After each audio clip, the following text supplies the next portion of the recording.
నిప్పుల మంట మండుతోంది, కాలుడి గజ్జల గంట మోగుతోంది, పగల పొగల సెగరగిలను మూడే కాలం వచ్చింది.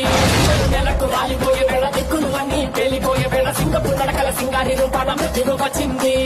మండే తన కళ్ళు చూసి సూర్యుడే చిన్న పోగ, చలరేగే వేగం చూసి సెలయే అదిని పోగ, తుత్తుకలే కోసి కోసి మెత్తుకేరు పారిస్తుంది. లోకాలని భయం తోటి పలికి పోగా గాలిలాగా వచ్చరా.